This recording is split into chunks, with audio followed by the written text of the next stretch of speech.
video, you're going to learn how to do Sarvangasana, which is your shoulder stand, Halasana, plow pose, and Matysasana, fish pose. So oftentimes these three will flow together. The two first are inversions and the other one is a counter pose.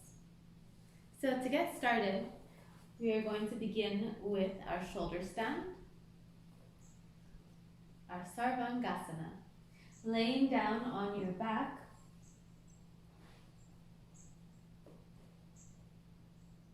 You're going to begin by placing the hands firmly into the mat, pressing into your arms, engaging the core, and slowly rolling upwards into a tuck position.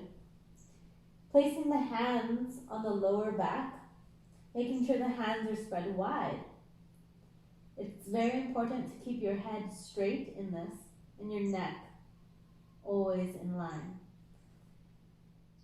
Making sure your elbows are straight with a good amount of weight in the hands. Elbows are pressing into the mat. Once you feel this balance, you can slowly start to walk your feet up towards the ceiling, maybe shifting your hands a bit higher on your back, maybe shifting the elbows a bit closer.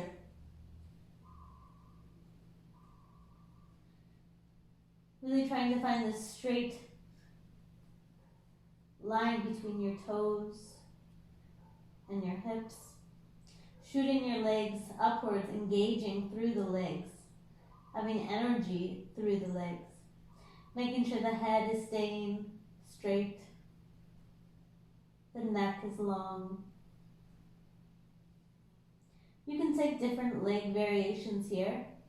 You could take an eagle just by crossing one leg over the other, binding the legs. You could play around with lowering one leg and the other. Maybe finding splits. Just making sure that you're holding on to your lower back, you're supporting yourself, you're engaging your core.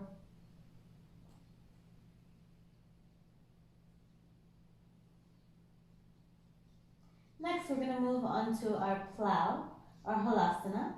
So that will be by reaching our toes towards the mat behind us.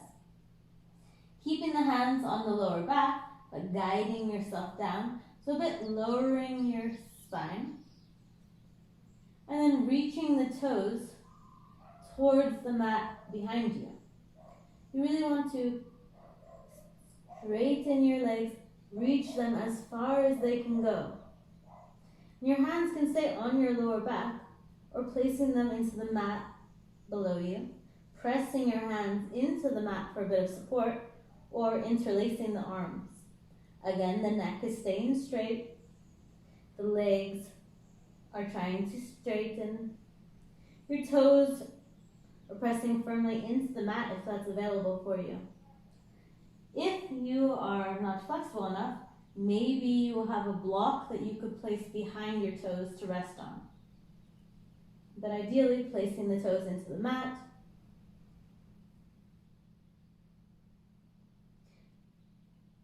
In our halasana, we can take a few variations.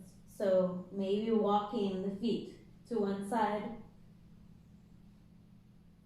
walking to the opposite side. Just making sure that the neck is staying straight. You're engaging the core. Maybe taking a bend in the knees and straightening.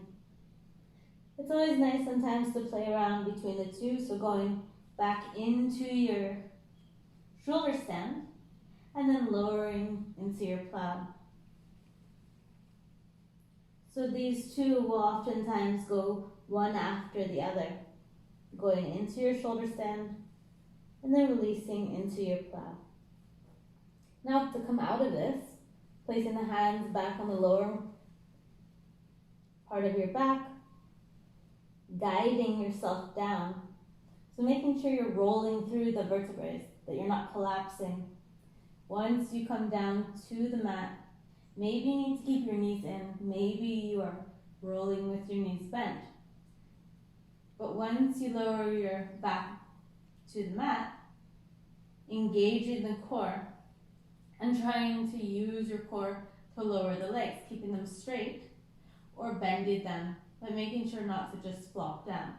So lowering them down to the mat or keeping them straight, engaging the core. And finding yourself back to the mat. Now those were our Sarvangasana and Halasana. That would be your shoulder stand and plow. Now, we just did a lot on our neck, flexing it forward. So, to do a counter pose, we are going to take our fish pose, our Matysasana. There are two different variations. The first one will be by placing the hands underneath the pelvis, underneath the sacrum, palms facing down, elbows are trying to reach towards each other, making sure the feet are relaxed, the legs are relaxed. On the in-breath, we're going to lift our chest, lift, and then exhale, placing the head softly on the mat. Making sure most of the weight is in the arms. There's just a light press on the head, really opening the chest here, making sure the legs are relaxed. To come out of this, inhale, lifting the chest. Exhale, lowering the chest, untucking the arms, and coming back to your Shavasana, your extended laying position. Second variation of Sarvangasana will be by placing the elbows, hands shooting up towards the sky, elbows next to the body.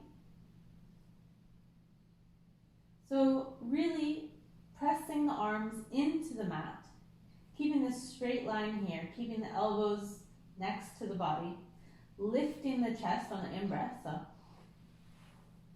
And then placing the head again on the mat, really making sure that the elbows are by the body, that most of the weight is in the arms. Legs are relaxed. Chest is open. To come out, again, lifting the chest, untucking the head, and releasing back to lying down.